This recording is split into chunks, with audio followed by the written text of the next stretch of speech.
नमस्कार विद्यार्थी मित्रांनो, आजच्या व्हिडिओमध्ये आपण मंथन राज्यस्तरीय सामान्य ज्ञान परीक्षा गणित विषयाचे 10 प्रश्न स्पष्टीकरणासह पाहणार आहोत। प्रश्न 26वा, पुढीलपैकी कोणत्या बेरजेचे उत्तर CXXIV आहे? पर्याय क्रमांक 3 LX अधिक LXIV या बेरजेचे उत्तर CXXIV आहे। त्याचं स्पष्टीकरण आपण पाहूया।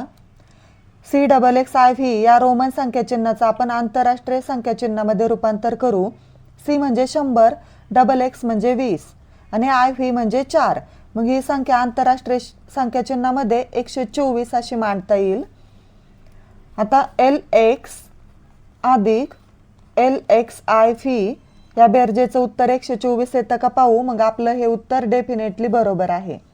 LX म्हणजे 60 आणि LXIV म्हणजे 64। मग 60 अधिक 64 बरोबर 60 अधिक 60 120 आणि हे 4 124 म्हणजे LX अधिक LXIV बरोबर CXXIV हे बरोबर आहे। म्हणून पर्याय क्रमांक 3 हे या प्रश्नाचं उत्तर आहे। प्रश्न 27वा, 1/8 हा अपूर्णांक दशांश अपूर्णांक रूपात कसा लिहाल? आपल्याला या अपूर्णांकाचं दशांश अपूर्णांकामध्ये रूपांतर करायचे। मग दशांश अपूर्णांकाचे दशांश अपूर्णांकामध्ये रूपांतर करताना छेद 10 किंवा 10च्या पटीत असावा लागतो। आता इथं छेद 8 आहे, मग हा 10 करता येणार नाही, 100 देखील करता येत नाही, परंतु 1000 करता येईल। 8ला जर 125 ने गुणलं तर छेद 1000 येईल। मग 8ला 125 ने गुणल्यानंतर छेद 1000 येतो, म्हणून या अंशाला देखील 125 ने गुणायचं। 1 गुणिले 125 125 आणि आता आपल्याला ह्याचं दशांश अपूर्णांकामध्ये रूपांतर करायचं।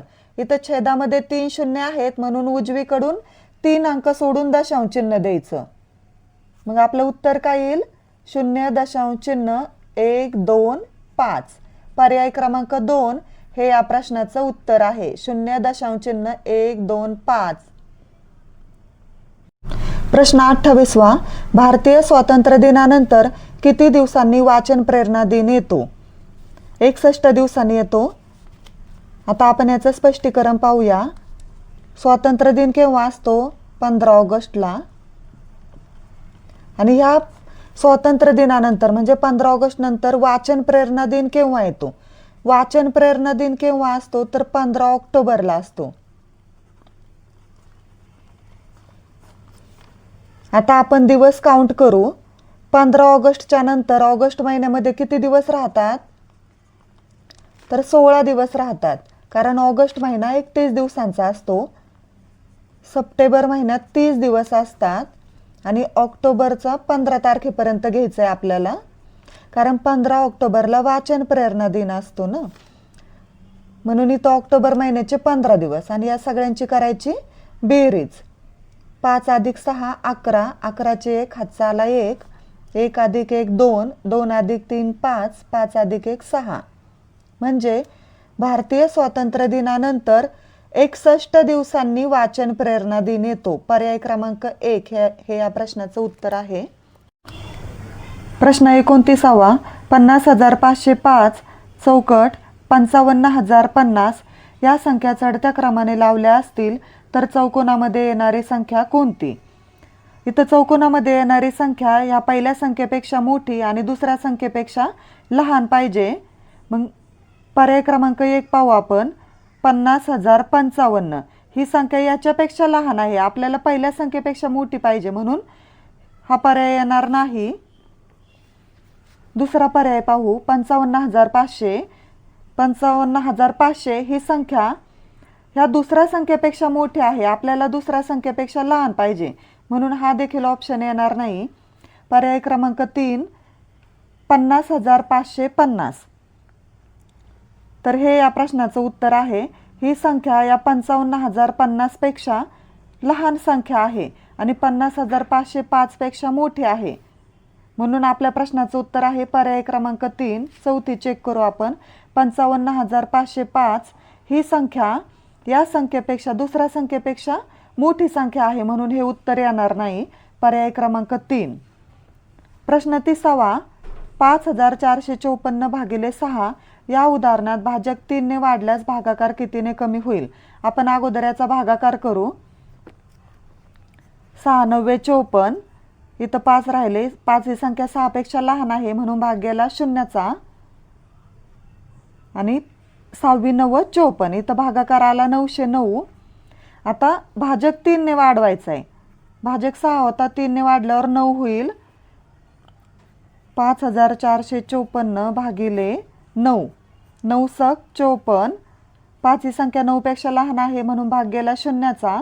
9 सक 54. इथं भागाकार आला 606. आणि आपल्याला यातला फरक काढायचा आहे कारण भागाकार कितीने कमी होईल असं विचारले.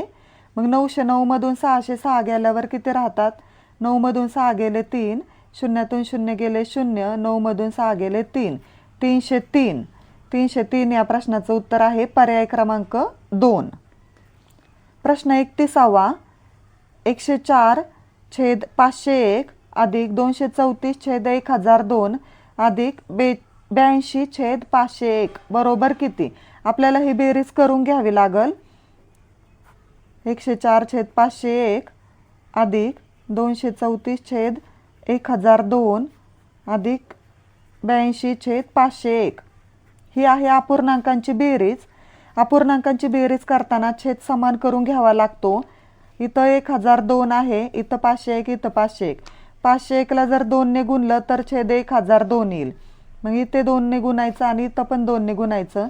छेदाला 2 ने गुणलं म्हणून अंशाला सुद्धा 2 ने गुणायचं. आणि इथं 1 ने आपण मल्टिप्लाय करू कारण 1002 1 1002.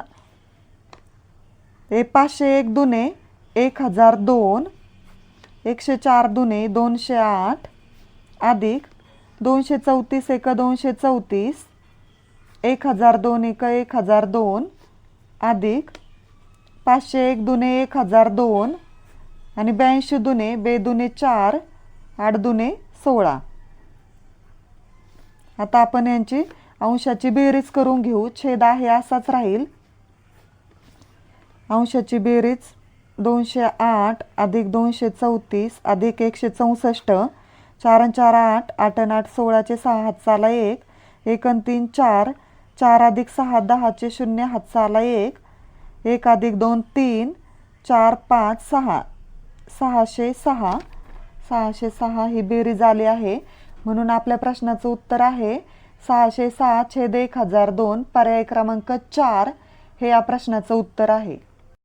एका स्टेशनरी विक्रेत्याने एकाच प्रकारचे 100 पेन रुपये 7000ला विकले तेव्हा त्याला रुपये 1750 नफा झाला तर प्रत्येक पेनची मूळ किंमत किती?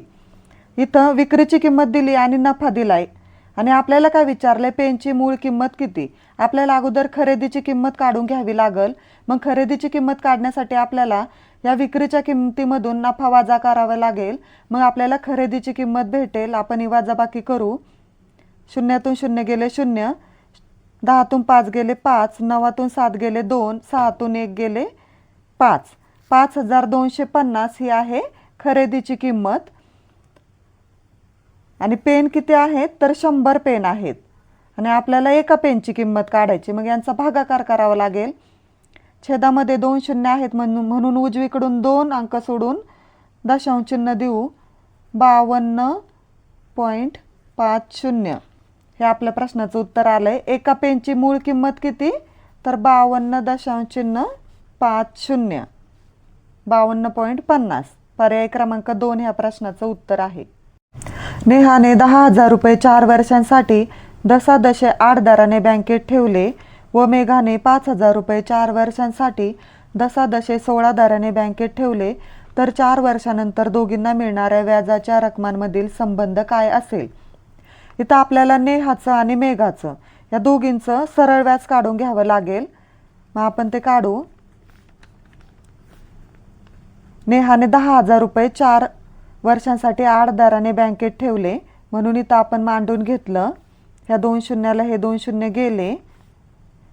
100 गुणिले इथं 100 राहिले आणि 4 8 32. गुणाकार आला 3200. आता मेघाचं सरळ व्याज काढू. ह्या 2 शून्याला हे 2 शून्य गेले.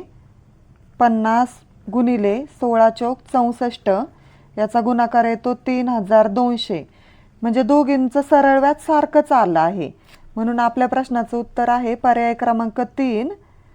तर दोघींना मिळणाऱ्या व्याजाच्या रकमांमधील संबंध काय असेल, तर दोघींना समान व्याज मिळेल. दोघींना समान मिळेल, पर्याय क्रमांक 3. प्रश्न 34वा. 40 सेमी परिमिती असलेल्या चौरसाच्या एका बाजू एवढी आयताची लांबी आहे. आयताची परिमिती 36 सेमी असल्यास आयताची रुंदी किती? 40 सेमी परिमिती असलेला चौरस, आपण एक छोटासा चौरस काढू. ह्याची परिमिती आहे 40, म्हणजे ह्याच्या एका बाजूची लांबी किती असेल? 10 असेल. चौरसाच्या चारही बाजूची लांबी समान असते. मग चौरसाच्या एका बाजू एवढी आयताची लांबी आहे. आयताची लांबी चौरसाच्या एका बाजू एवढी आहे, म्हणजे 10 आहे. आणि आयताची परिमिती दिली 36. परिमिती आहे 36. आणि आपल्याला काय विचारले? रुंदी विचारली. मग आयताची परिमिती बरोबर 2 गुणिले लांबी अधिक 2 गुणिले रुंदी. लांबी किती आहे? 10 आहे, 10 सेंटीमीटर. म्हणून 2 गुणिले 10 अधिक रुंदी 2 गुणिले रुंदी किती आहे आपल्याला माहिती नाही, आपण x मानू. 10 20 अधिक 2x. आणि परिमिती किती आहे? 36 आहे. मग आता ह्या 20ला आपण इकडे घेऊ आणि मग 2x ची किंमत काढता येईल आपल्याला. 36 हे 20 इथं अधिक आहेत, प्लस आहेत. बरोबर चिन्हाच्या डावीकडे गेल्यावर मायनस होतील.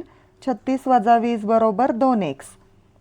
36 मधून 20 गेल्यावर 6तून 0 गेले 6, 3 मधून 2 गेले 1, इथं 16. 16 बरोबर 2x.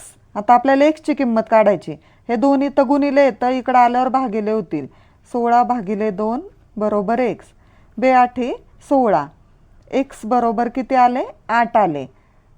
म्हणजे रुंदी किती आली? रुंदी 8 आली.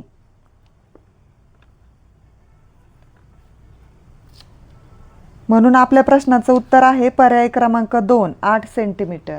प्रश्न 35वा. 5 गुणिले 10,000 अधिक 4 गुणिले 1,000 अधिक 4 गुणिले 1 अधिक 5 गुणिले 1,00,000 हे कोणत्या संख्येचे विस्तारित रूप आहे? पर्याय क्रमांक 1 5,54,004. इथं बघा 5 गुणिले 1,00,000 म्हणजे 5,00,000. 5 गुणिले 10,000 म्हणजे 50,000. 4 गुणिले 1,000 म्हणजे 4,000. 5 गुणिले 1,00,000 5,00,000. 5 गुणिले 10,000 50,000. 4 गुणिले 1,000 4,000 अधिक 4 गुणिले 1 यांची बेरीज बघू आपण येते का एवढी. 5,54,004 ही बेरीज आली आहे, म्हणजे पर्याय क्रमांक 1 हे या प्रश्नाचं उत्तर आहे. प्रश्न 36वा. एक चित्रकला वही व एक रंगपेटी यांची एकूण किंमत ₹85 आहे. वहीपेक्षा रंगपेटीची किंमत 25 रुपयांनी कमी आहे, तर 2 चित्रकला वह्यांची किंमत किती? चित्रकला वही आणि रंगपेटी यांची एकूण किंमत किती आहे? तर 85 आहे. वहीपेक्षा रंगपेटीची किंमत 25 रुपयांनी कमी आहे, म्हणजे वहीची किंमत ही रंगपेटीपेक्षा जास्त आहे. यांच्या किमतीतील फरक किती आहे? तर 25 आहे. आणि आपल्याला काय विचारले? 2 चित्रकला वह्यांची किंमत विचारली. इथं वहीची किंमत, चित्रकला वहीची किंमत रंगपेटीपेक्षा जास्त आहे. मग आपल्याला चित्रकला वह्यांची किंमत काढायची आहे, म्हणून ह्याची बेरीज करायची.